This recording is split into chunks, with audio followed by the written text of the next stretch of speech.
Hi lovely students, welcome back to my channel Pratik e-learning school where learning is a beautiful journey. So today we are going to learn some different phrases in English. So are you ready to learn? So without wasting any time, let's start today's class. But before starting the video, if you are new to this channel, don't forget to subscribe my channel. So let's start today's class.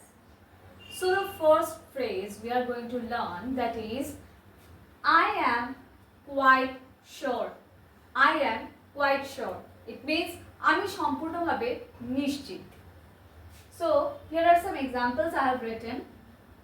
Number 1 is I am quite sure that I will be able to finish the project on time.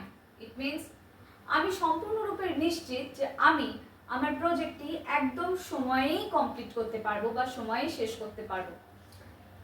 Number 2 is she asked me if I wanted to go to the party and I am quite sure that I will decline. It means আমাকে সে বলেছে যে she asked me, সে আমাকে জিজ্ঞেস করেছে যে যদি আমি সেই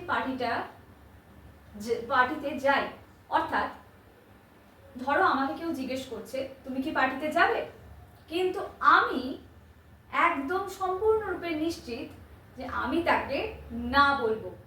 এইটার মানেটা একদম same.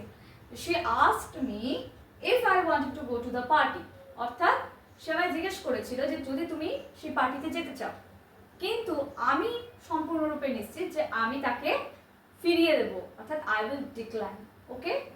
Number 3 is he is an excellent candidate and I am quite sure that he will get the job.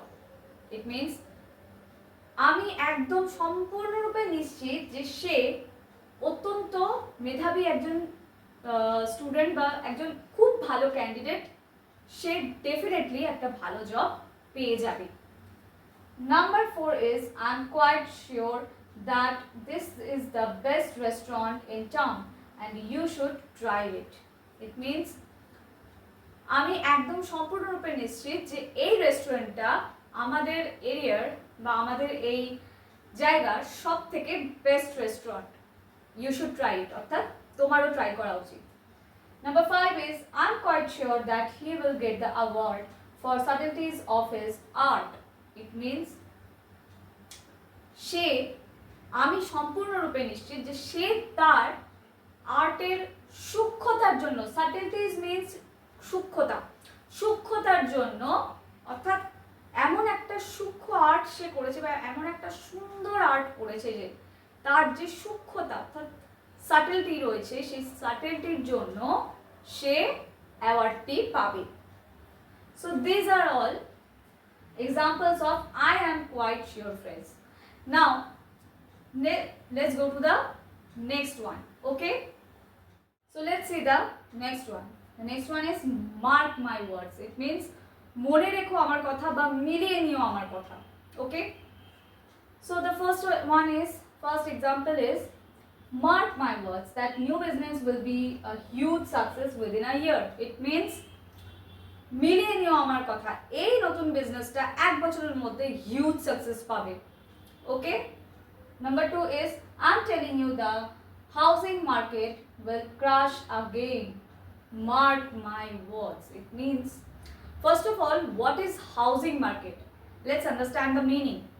Housing market means the demand of houses or flats. It actually related to real estate. Okay.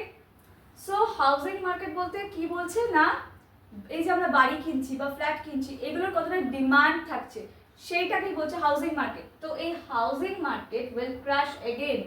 It means এটা আবার ডাউনে যেতে চলেছে, এটা housing মার্কেটের যে ডিমান্ডটা সেটা আবার ডাউন হয়ে যেতে পারে. তো মার্ক মাই ওয়ার্ডস, মিলিয়ে নিও আমার কথা, এটাই হবে.